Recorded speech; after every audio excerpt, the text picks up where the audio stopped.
I've reworked the track meet about 4 times. And I'm up till 2 a.m. looking at the website, and I was like, just go to bed, it's just running. But everybody in this room knows it's not just running. We put a lot of time and effort into our kids, and they really help me be able to do the best I can for my kids. So thank you to y'all for all that time y'all put into the website. As track coaches, we just really, our kids come from all over the place. They come from real stable homes, or they come from who knows what, you don't know. My parents were pretty non-existent when I was in high school, but my coach was always there for me, and it really helped me become the person I became. So as coaches, we all know that we really are a bigger influence on our kids' lives than just how fast they can run across the line. And I feel like this recognition isn't just for me, obviously it's for my assistant coaches, because without them I couldn't do what I do, but really it's a recognition of what our kids do. They work so hard, they bought into what we do at DeSoto, and really if they weren't able to line up and perform at the level that they're able to perform at, I wouldn't be here. So they're great kids. I really enjoy working with them. We're at track meets, and when I do get to sit up in the stands, and luckily maybe you get a nice day of track weather later on in the season, that is. But you get to sit there and watch those kids perform. You see them get better and better every week, and I just love it. It's, my dad, growing up, he's like, don't be a teacher, don't be a teacher, don't be a teacher. Use your math skills, I teach math. He's like, use your math skills, do something else, do something else. And he convinced me there for a while to try to be an engineer, but I changed that about my junior year of college. And I'm glad I did. I probably don't make the money I could have made, but just the stories I'll have when I'm 85 years old, tell my grandkids. It's just great. And so I'm very, very blessed and thankful that I've been able to do what I do. Thank you. Coach, a high school coach touches maybe like 20,000 lives over his or her, career. So, and money is a relationship that you built with the parents, and you can just see when these high school people get together here, the track people and the track, fellowship get together. It's just, that's what I'm so thankful to the Lord for. Just like Jesus, I'm thankful that I became a coach. I mean, I just, and I'm honored to be in this room. Thank you so much, Mike and the other guys from the Track and Field Association for allowing me to get this honor, just so I can be in the same room with all these Hall of Famers. I mean, it's truly a blessing. Truly a blessing. So, but I want to real quick thank my assistant coaches. I mean, our head football coach who's extremely involved in track. He supported it like nobody's ever been. So, Carl Mathis, I totally appreciate him. Donald Miller, first assistant, who's now the head track coach there. Awesome. The other coaches, real quick, my wife. She pays all the bills, writes out all the checks for the bills, so I can do all this kind of stuff. I got thrown out of the house if I didn't have her to help out do all that kind of stuff. And supportive. It's just an honor to be here, and just very thankful. Gene Villers, don't forget about Gene. Same thing, it's so thankful to have Gene just to, talk about workshops. If you've ever been a coach, talk about the workouts and just somebody to talk about things. And so before I start crying, I'm going to be done. So thank you so much. Appreciate it. 4th Annual Texas Track and Field Coaches Association Hall of Fame class. Coaches, athletes, Olympians, contributors to the sport of track and field, this 6-person class has it all.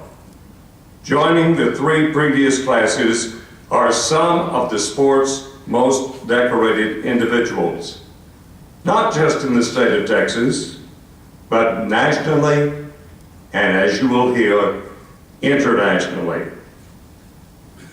As an inaugural member of this Hall of Fame, I am honored to be standing here tonight, but it is my great honor to first announce the name of our first honoree, Coach Don Hood, to be presented by his son, coach at Brownwood High School and pole vault camp holder there, Don Hood Jr. Don, come up, please. I'm not going to talk a lot about what my dad has done as a coach. Some of this I want to let you know a little bit more about him. I think of the years that I got to spend with him, 49 in all. And as he asked me to do this talk for him, and I thought, wow, that's a pretty big responsibility. So my first thought was, what goes into making a Hall of Fame coach, a career that would bring somebody this honor? It's a pretty hard path. You see a lot of folks that have certain characteristics that are required to be Hall of Famers, but very rarely is it all put together in one package. You see effort, you see flashes of effort, you see flashes of great knowledge and wisdom and passion and some good luck and some planning that good athletes, support from people in the right places, but not always does it come together for a career. And I think that's what separates the Hall of Famers from the rest of us. I guess I'm in that category, huh? Not many can sustain that effort, that passion. My dad had a passion for success. I didn't know him at this time, but I'm assuming from the womb. He was raised by a very God-fearing lady. And I think he learned and caught hold at a very early age that he was not put on this earth to be average. We need more coaches today with courage.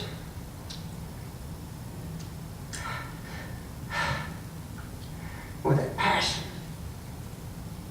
A passion that's founded and based upon a love for what's real. What's real for eternity. With that, I'm going to stop and tell you that it's a great privilege for our family and us to honor a guy who was our coach, who was our dad, and who is our hero.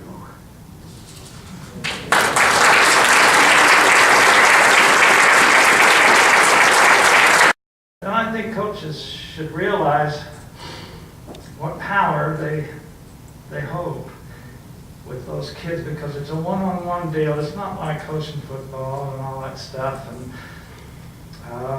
it's just special. These young coaches don't get a good dose of what we're talking about here, is influencing lives and having a positive effect on their future. So anyway, I want to drag this on. I didn't even have any idea what I was going to say, but thank you so much, and I appreciate it, and God bless all of you. Our next inductee is Johnny Lam Jones. He will be presented by his high school coach's son, Derek Boyd, and his high school teammate, Lee Bridges. This one state championship, he came from this great distance behind. He went on to great things. That year as an 18-year-old, he graduated. Our coach, Scott Boyd, took him to a lot of different qualifying meets. He qualified for the Olympic trials, which was, to me, was phenomenal that he could do that at 18 years old. He made the Olympic track team on the relay and ended up running the Open 100 as well. Most people don't know that. I think he finished 6th at the Olympics in Montreal in the Open 100 as an 18-year-old. And then, of course, they won the 4x1 gold medal. He went to Texas the following year to play football and run track, was an All-American, first-team All-American in track and football. He was a first-round draft pick by the New York Jets, second pick overall, only to Billy Sims, the Heisman Trophy winner from Oklahoma, went first. So he accomplished a great many things. I think the thing that strikes me the most is Johnny is the same person he was I knew in high school. He was the most humble, quiet, reserved person. Very thoughtful, very gracious. I don't know I ever heard him say an unkind word about anybody. And the thing I can say about him, he's my friend. And the only thing that compares to his athletic ability is his character. And that's unmatched in the kind of person that he is. My friend, Johnny Jones.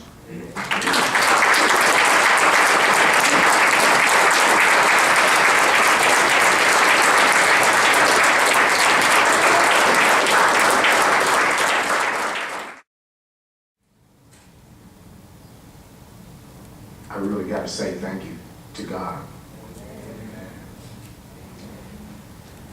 Not for this induction, but for His grace. And thank goodness you don't have to do anything to earn that grace.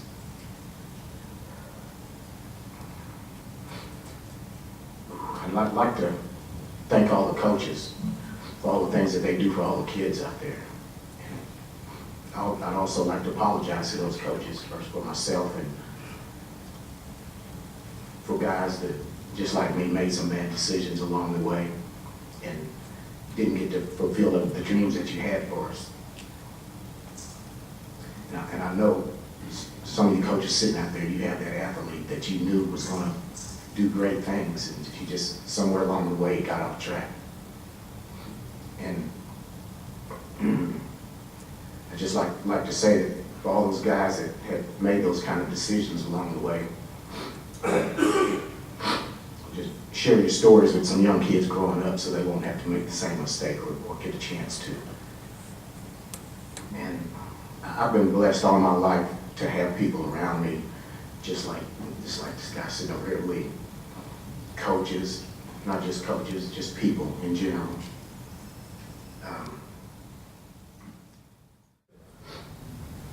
You know, I had never seen a drug before growing up in Lancaster. I'd never had a drink.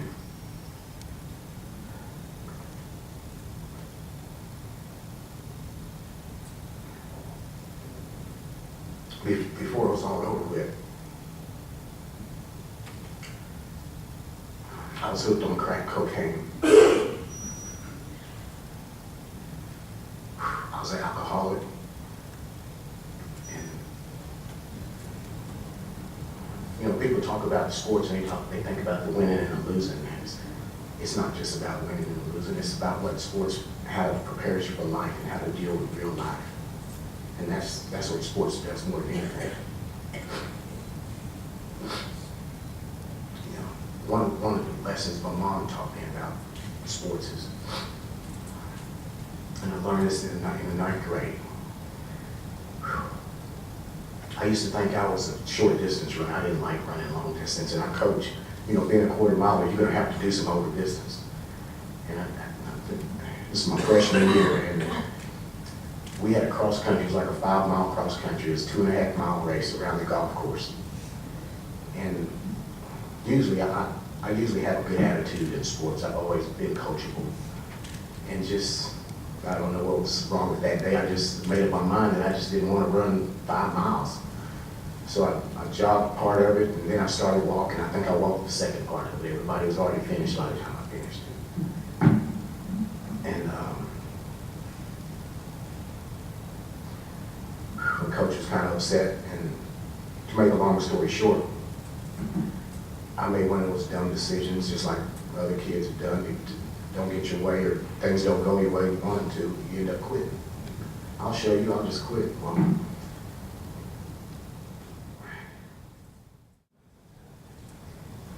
I've just had so many experiences, and that lesson and she used to say, Johnny, if you start quitting something, it's going to be easier for you to quit everything.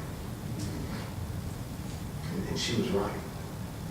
Because years later, when I went to my first rehab, after I got out, actually before I went, it took me 2.5 years just to get past 60 days. And I think back all the time, had I given up just because I couldn't accomplish it, I would have never. Because once I did the 60 days, I went for 17.5 years. But it took me 2.5 years to get past 60 days, though. And have my mom not taught me about quitting and stuff. And there's so many other things down the road that sports has helped with. I had an opportunity to visit a group. It's a group called Lay Witnesses for Christ International. They're similar to Fellowship of Christian Athletes, except they use Olympic athletes and professional athletes to talk to kids about drugs. Man, it'd be great if I could up there and say, man, don't ever do drugs. And not have made mistakes that I had made. But God can even use you when you're broke. And really appreciate and I'm really grateful that God's given me another chance.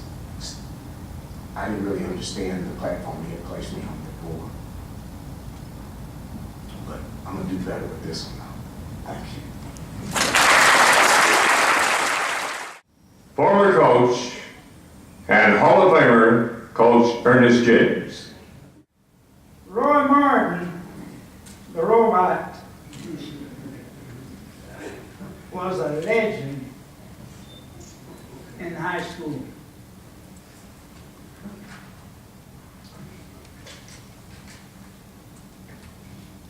Roy had a following like no other high school before, with, or since. There would be friends of his who'd go to the meets and take money from the enemies.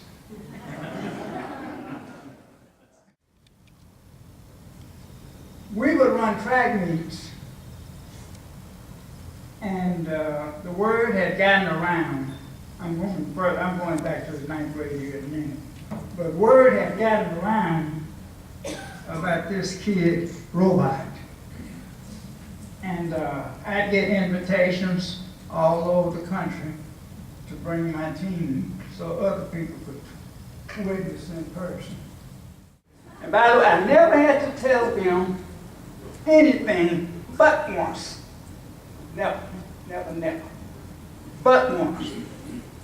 He never was late to practice, let alone missing practice out of 4 years. I'm not going to take up too much time. I'm going to talk like I run, quick. In 1985, when California Hawthorne came down, man, that did something to me. Competing against Henry Thomas, never heard of him, didn't know who he was. They caught us in our own backyard, napping. And I lost my composure. I came unglued and told Coach James that I'd never lose again. Me achieving what I achieved in high school, it also took me over to manhood. And in manhood, I look back at my childhood. And again, I want to say thank you to my mother. I wish my father was here. My teammates, Coach James, and of course, my uncles. And to this day, I'll never gonna whip me again, right? It's an honor, it's a pleasure. I'd like to say thank you.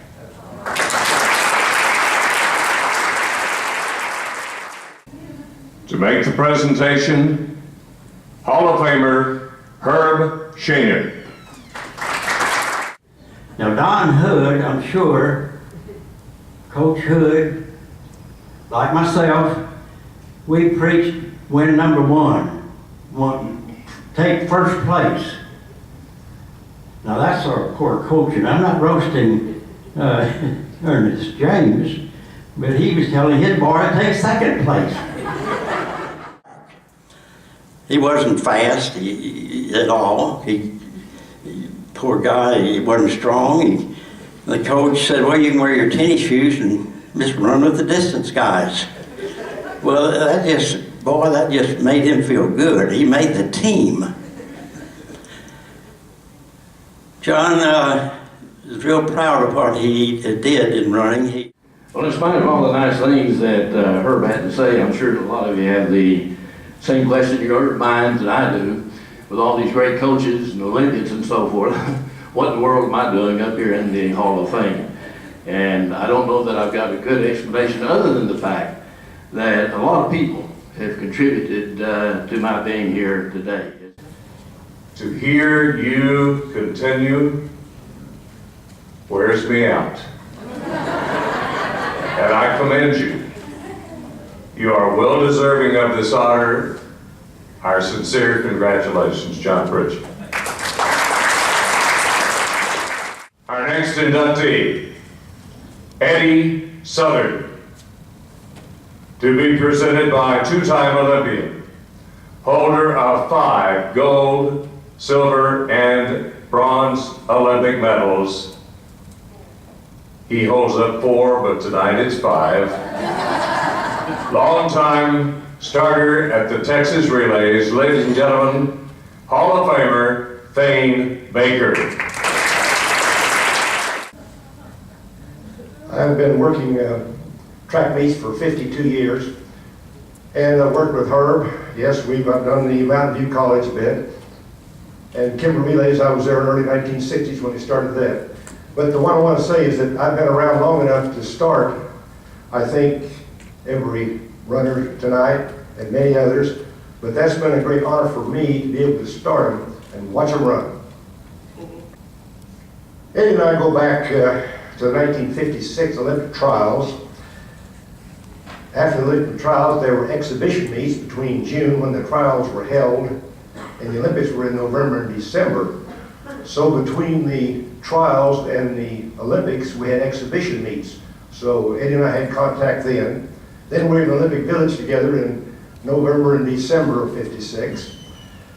And then in 1960, I came to Dallas, and Eddie and I have been in the Southwestern chapter of U.S. Olympians ever since. And we've worked on a lot of charity deals and a lot of meetings. And so Eddie has been a good personal friend for me, long about since 1956. Eddie, thank you for being my friend.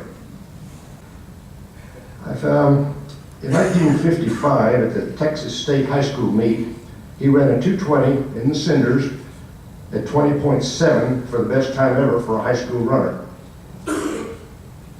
And he set the state and national 440-yard high school record with a time of 47.2.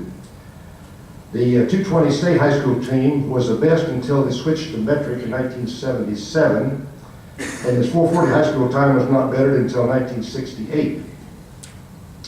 At age 18, he wanted to try out for the Olympic team, and he thought he had a better chance in the 400-meter hurdles than he did in the 200 and 400. Eddie, thank you for not trying in the 200 and 56. He had competed only 5 times in the 400 hurdles before the Olympic trials. In the Olympic trials, he led until the last hurdle, and then he was passed by Glenn Davis, and he was after the last hurdle, and got second in Olympic trials. But both Eddie and Davis broke the world record that day in Olympic trials in a 400-meter relay. It's record, excuse me, hurdle, get it right in a minute. In the 400-meter hurdles, both of them broke the world record in 400 hurdles that day. Eddie wanted to go again to the 1960 Olympic team in the 400 hurdles. In 1960 Texas Relays, he ran the 400 hurdles for the first time since 1956 and won the Texas Relays in the 400 hurdles by a Texas mile, the record says.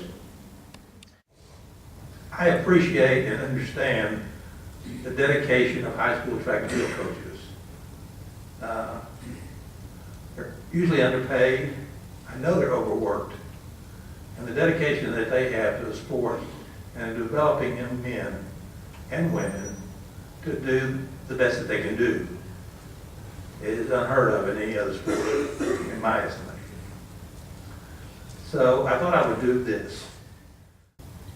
I want to toast Silas and Adeline. Silas and Adeline were an athletic young couple that got married and had me. And I toast them for being the great parents that they could be, for encouraging me and standing behind me in all the athletic events that I tried to do, and being there for most of them. I never saw anybody put so many miles on a car as my dad and his little dog. Then I want to toast Mrs. Roundtree. Mrs. Roundtree was my grade school playground teacher, and she planted the seed of competition because she had her little Mayday program where she pitted me and Billy McHines against each other. I won one race, he won the other, And then we got involved in some kind of goofy football relay. And so we had all the things that we later on developed and enjoyed doing.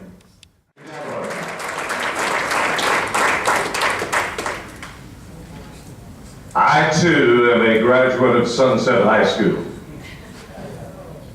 I arrived at Sunset as a sophomore, just as Eddie graduated.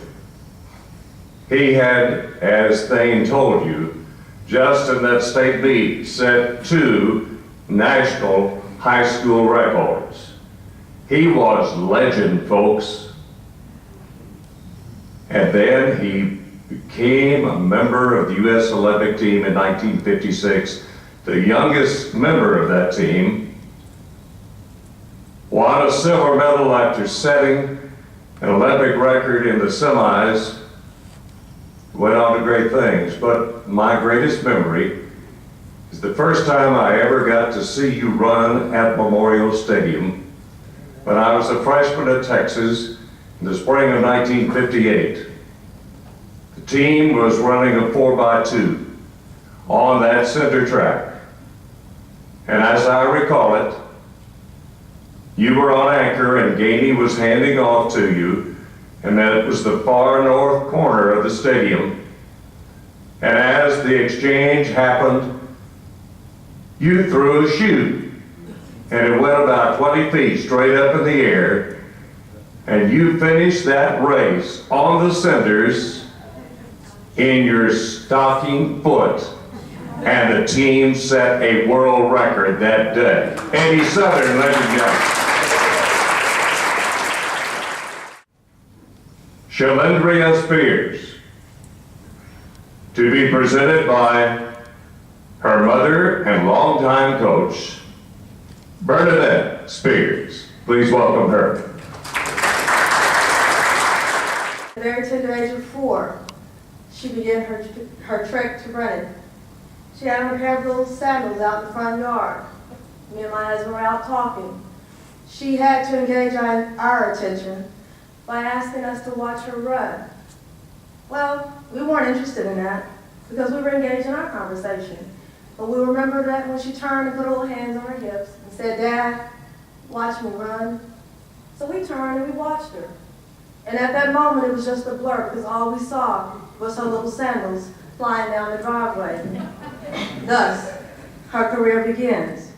In 2001, at the Texas High School track and field meet, that is when Ychlindria set the national triple jump record, when she went 44 feet, 2 1/4 inches. And I still believe that that record still holds to this day. Even though some have come very close to breaking it, she still holds it. A national record. But that's not all that she wrote. Shalendria was also a scholar, athlete, and a great student.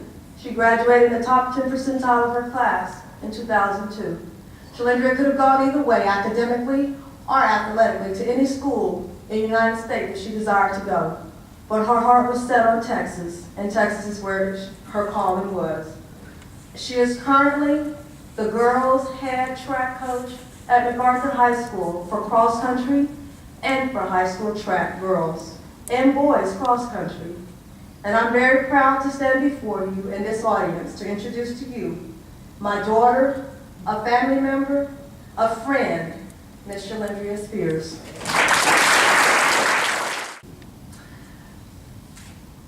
To be standing here before you accepting this honor is nothing short of a miracle. To know that it all began with my mother asking me at the age of 6 if I wanted to run summer track. I didn't know officially what track was at that time, but it sounded fun enough, so I decided to do it. I wanted to give this thing called track a try. Running was pretty fun, but it wasn't until I discovered jumping that I fell in love for the first time. I was courted very heavily by the long jump, but it was the triple jump that truly stole my heart. What a thing of beauty, grace, and sophistication. The very first time I tried it, I was smitten. I convinced my dad to make a pit for me in our yard, and I would run and jump, pretending I was soaring in the air for hours, and for me that was heaven. Anyone that truly knows me knows that I'm not very patient at all, but I wanted that record very bad. I convinced myself that nothing would stand in my way. I remember writing my goals on my mirror, and 44-2 was written in permanent marker. I looked at it every day, and it became a reflection of myself. The day that I broke that record, I will never forget. If you don't mind indulging me, I would like to have everyone close their eyes and relive this moment with me momentarily. Just close your eyes, please. Standing on the runway, feeling my heartbeat outside of my chest, putting my head down after taking a deep breath, watching time become non-existent, seeing the crowd rise to their feet, an entire stadium of people, chanting and clapping, all hoping to be witness to something extraordinary, all hoping to say, I was there. And then the most important part, the prayer, the conversation with God, calling upon him for inspiration, like Homer called upon the muse Calliope in his invocation for the Odyssey. God, if you're going to allow me to break this record, it has to be right now. Amen. My fingers begin to wiggle, as they always do, as an indication I'm going to take off. I push off. I run. I run faster. I run even faster. I see the board. I take flight. I land in the pit and feel the sand wrap around my body like angel wings. The crowd erupts. The officials swarm around the board as the white flag is raised in salute, an indication the jump was fair. The steel tape is outstretched, fighting for every inch. The 42s come and go. 43 stays just for a little while. 44 comes. 44-1, 44-2, 44-2 and a quarter. I did it. I accomplished the unthinkable. It took an incredible amount of faith to accomplish what I did in high school. I was blessed beyond measure with an unparalleled gift, and I am thankful for that every day. Even though injuries plagued my collegiate career, and I never saw my dreams of becoming an Olympian, I realized more and more that what God has for you, no man can take that away. I haven't had an extremely successful career since high school, but here I am standing on this podium before you, being inducted into the Hall of Fame. So what a testament of God's grace that is. Now I'm a head coach of my own program at MacArthur High School in San Antonio, and I love every minute of it. I get to share my love and passion for track with my athletes, and my favorite part is listening to them tell me that they can't do something. I just sit them down and tell them a story that begins. Once upon a time, there was a girl from Luling, Texas. Thank you very much. Texas Track and Field Coaches Association Hall of Fame class. Congratulations, please. We so appreciate all of you being here tonight. Next year will mark year number 5, and we hope you'll make your plans to join the association once again when the program is announced.